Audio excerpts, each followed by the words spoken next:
Good morning, ladies and gentlemen. The focus of my talk is on a supramolecular approach to drug modification to improve solubility.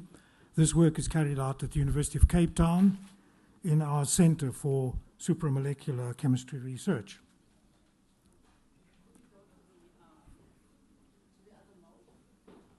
Sorry, I'm under your... Please. Yeah, down there. Excellent. Thank you. So again, very briefly, of course, in this outline, the first item is the challenge posed by new drug candidates, typically low solubility, low bioavailability, and I'll say a few words about our supramolecular approach to this, making multi-component crystals, such as co-crystals and inclusion complexes. And I want to really focus on physicochemical characterization and mention one or two challenges that one has using, for example, thermal analysis and X-ray diffraction to achieve definitive characterization. Finally, a summary on the relative merits of these supramolecular approaches. So I'll go very quickly over here. We've seen and heard these statements previously about the high cost of developing new drugs and the statistic of, for example, 1 in about 8,000 new drug candidates only eventually reaches the market.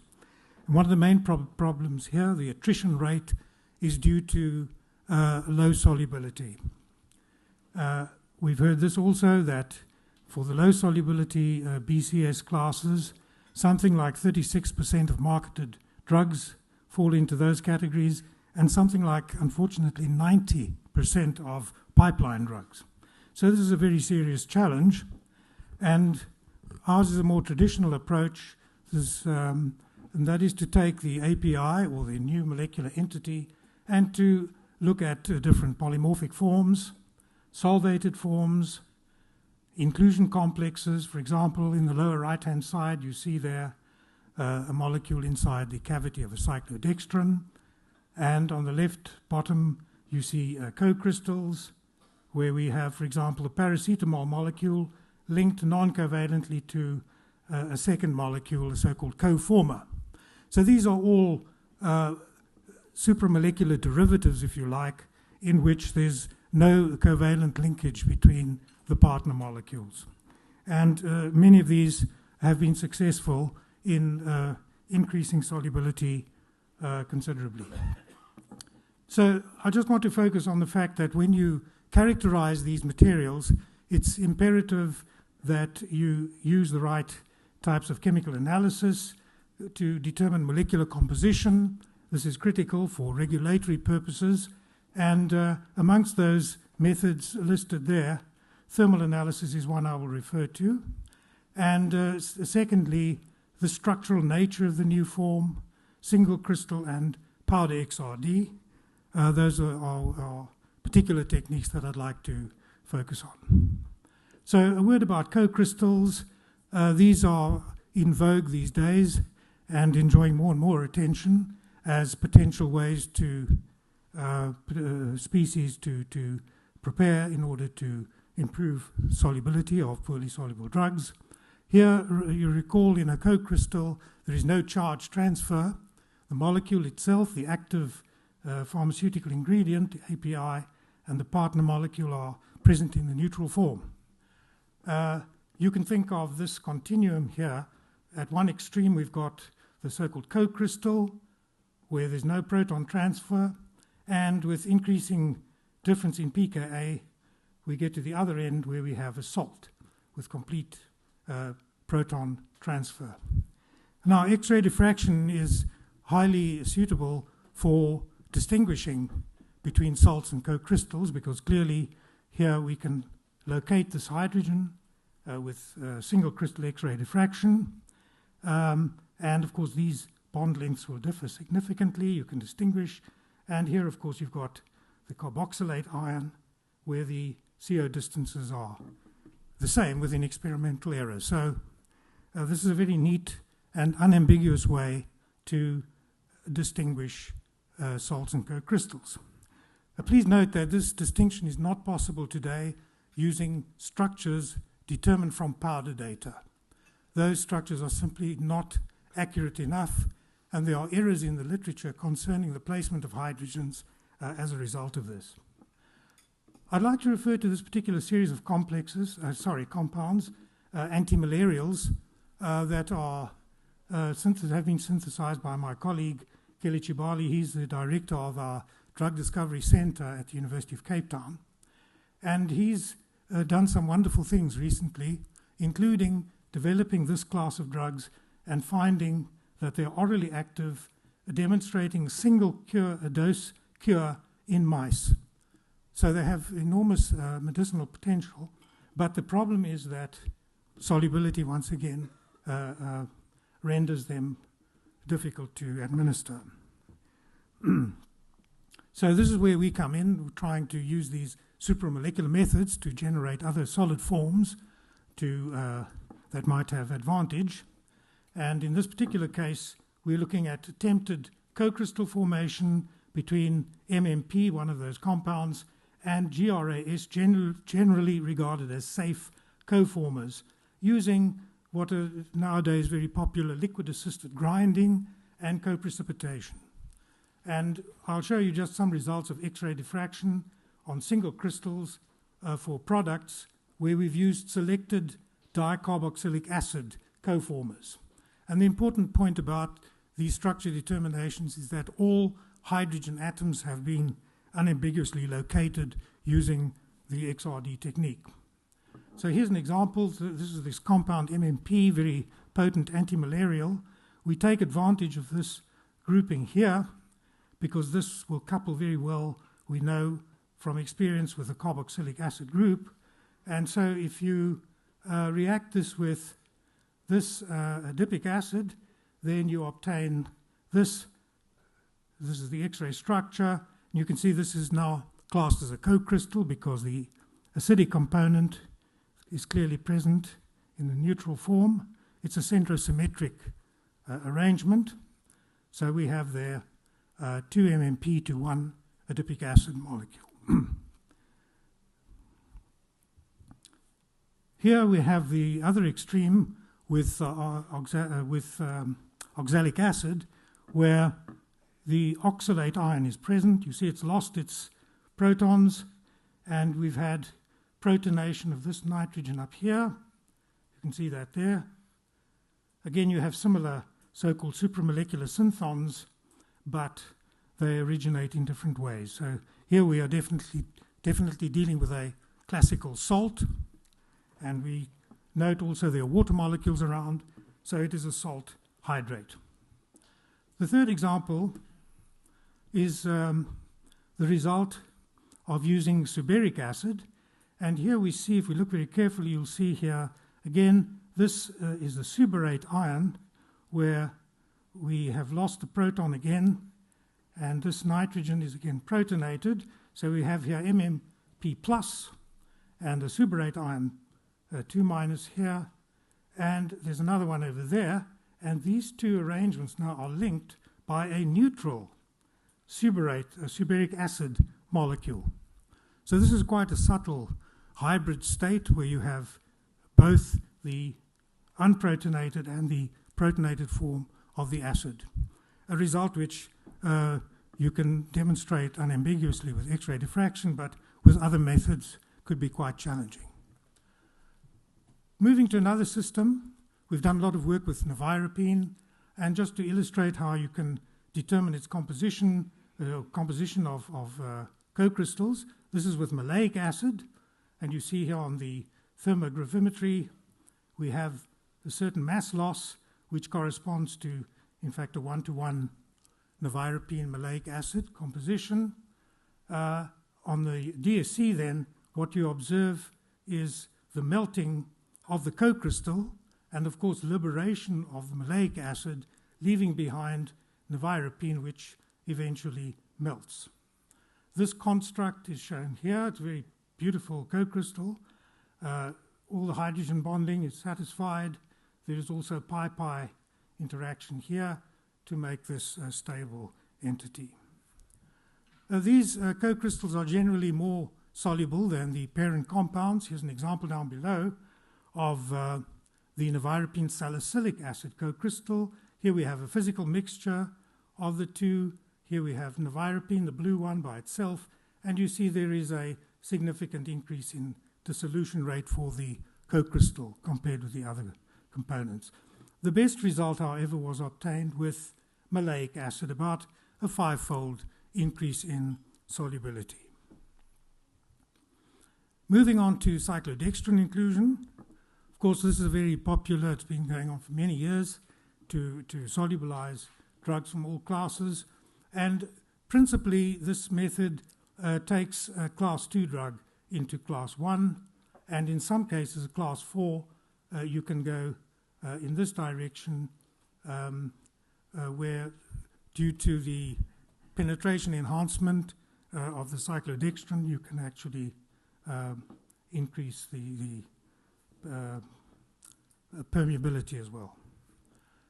So here's just some figures to illustrate the solubility enhancement possibilities. You see with something like meloxicam and these cyclodextrins, you have very modest increase in solubility. But as we go down using derivatized cyclodextrins, you can see you can go to orders of magnitude.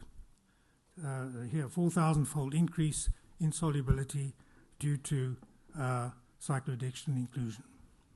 Here's an example of a crystal structure, X-ray structure of an inclusion complex. This is with paroxetine, the antidepressant, and you see it's a molecule with a lot of freedom, conformational flexibility, and this is the crystal structure. It's captured within a cage formed by 2 beta-cyclodextrin molecules. These are linked by hydrogen bonds at the interfaces, and the molecule adopts a hairpin configuration to fit inside there. So we have a very nice package. Now, the characterization, of course, involves determining the host-guest ratio as well as the water content. These are typically hydrated. In fact, these are water-oxygen atoms. And so elemental analysis gives us a 2-to-1 host-to-guest ratio. Thermogravimetry tells us there are 28 water molecules per complex unit.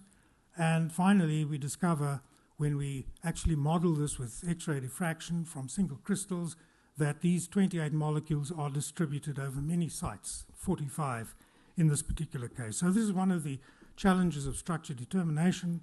It's to cope with all these kinds of disorder effects. Here's a series of interesting Allison Mimics. These were synthesized by my colleague Roger Hunter, a synthetic organic chemist at our university. So these are a series of these mimics. These are highly insoluble. They're mostly oils. And so the problem is that despite their fantastic potency as antibacterials, you cannot actually administer them. So we've again been trying to use native cyclodextrins as well as some derivatized ones to try and improve their solubilities. Now I just want to digress to show you that powder X-ray diffraction is very useful in the context of trying to identify whether you have formed a cyclodextrin inclusion complex at all. And this method is based on what we call isostructurality.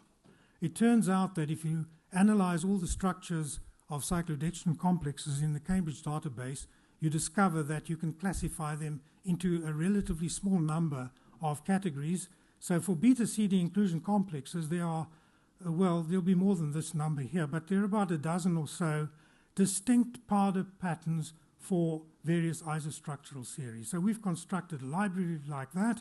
The same thing we can do for complexes with beta-CD derivatives. So to give you an example of the utility, here we have taken compound 4, one of these Allison Mimics, and kneaded that together with beta-cyclodextrin. We record just one single powder pattern, and then we go back to our list, to our library, and we discover that this particular representative pattern, number B6, matches very well. You can see it's almost a one-to-one correspondence, so immediately we can tell that we have inclusion compound formation, quantitative practically, and we can also go beyond that and say that it's monoclinic because we know the features of this series. It's monoclinic, we know the space group, and we can predict the unit cell data to within a tenth of an angstrom, to within a tenth of 1 angstrom. So this is a very useful technique. Here's another example, detailed characterization of this inclusion complex, one of that series of Allison Mimics. We first carry out PXRD. This is the first step. That tells us what the isostructural class is. That means we know the crystal system, we know the space group, and this prediction is subsequently confirmed using single crystal XRD. We use thermogravimetry, elemental analysis, proton NMR spectroscopy on the crystals to arrive at a definitive formula. So there's the cyclodextrin, the guest substance, and 12.5 H2O. So I'm really trying to emphasize that we are trying to be very definitive about the characterization of these kinds of species. These complexes, of course, we also examine using thermogravimetry. The first step is typically the water loss, dehydration, and you can see that happening in these slides where we heat under oil and you see bubbles emerging here. And of course, finally, degradation of the complex, this discoloration occurs here. The loss of water is endothermic, and there's the endotherm. And so that's fairly typical for these kinds of inclusion complexes. Finally, this example of complexity and disorder, here we carried out the single crystal X-ray structure determination of the CD complex of this guest, and you see that when you look inside the cavity, you have this kind of spaghetti here.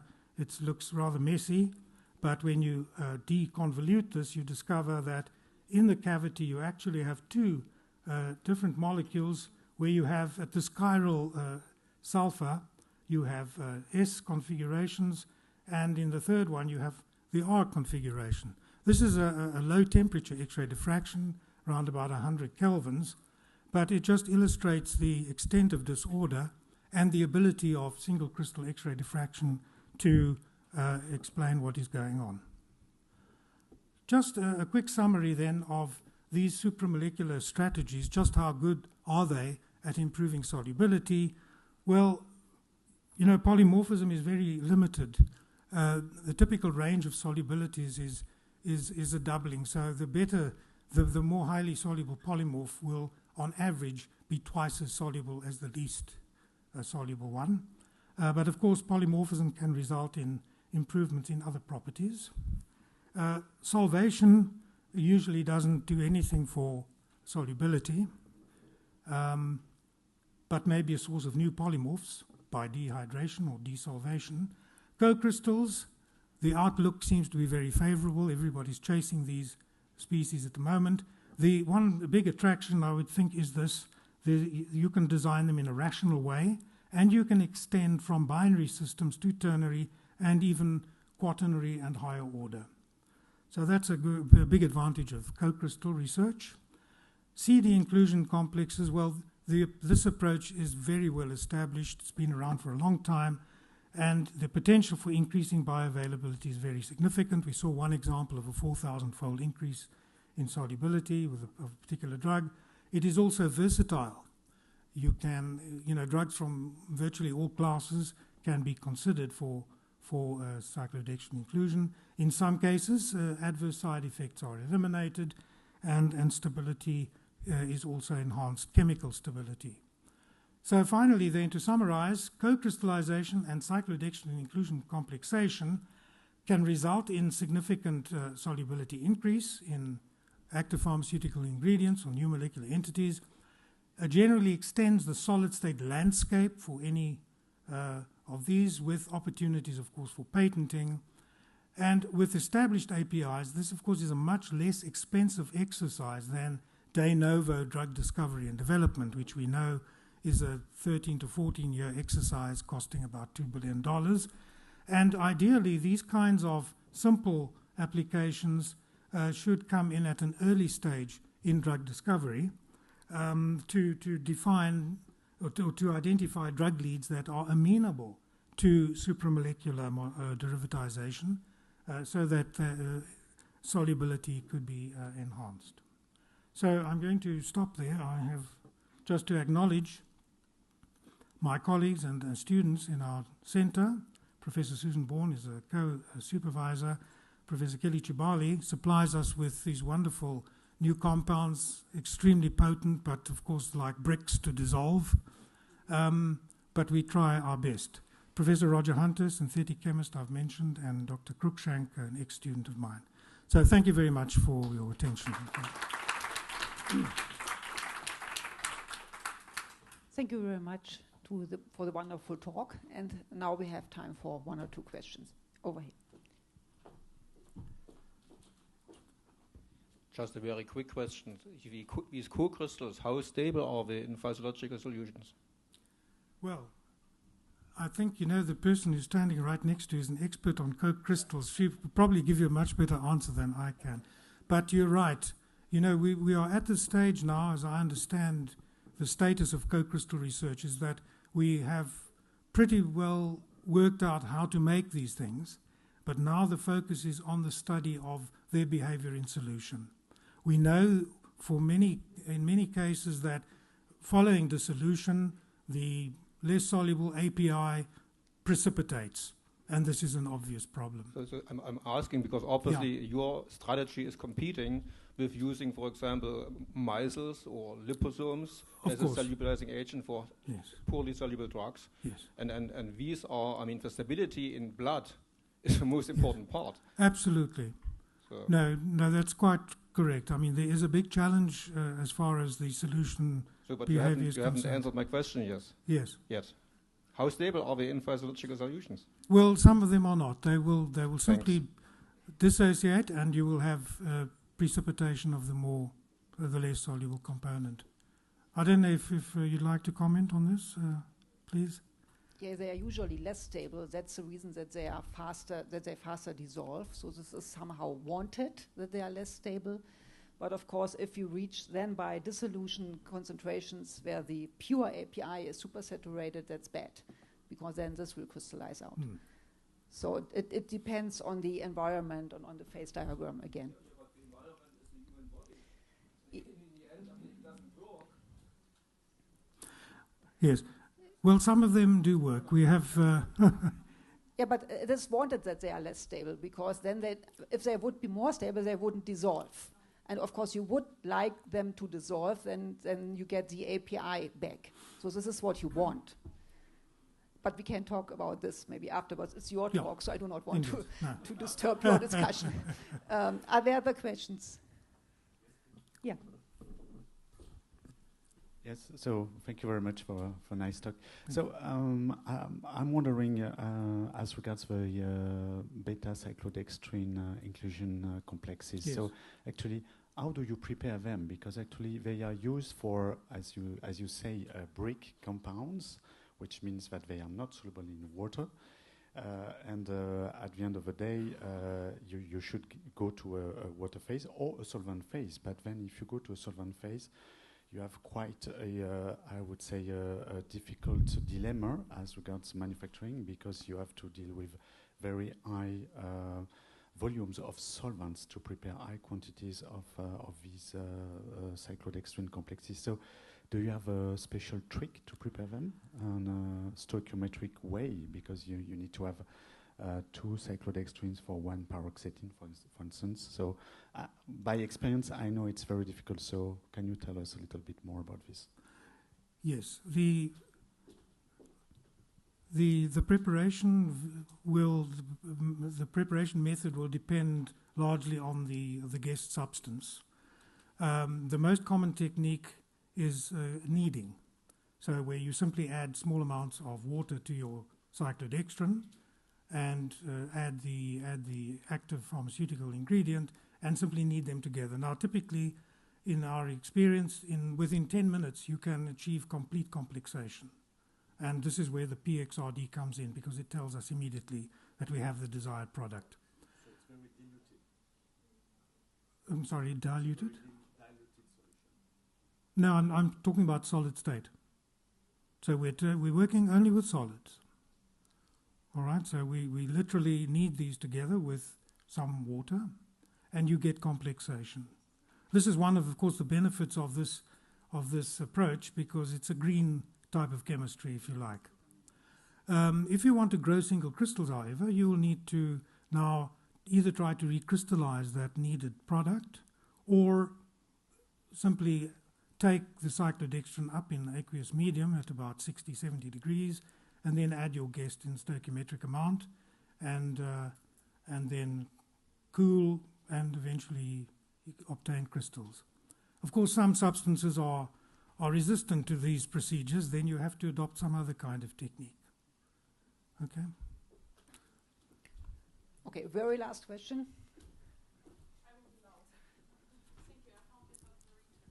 Thank you.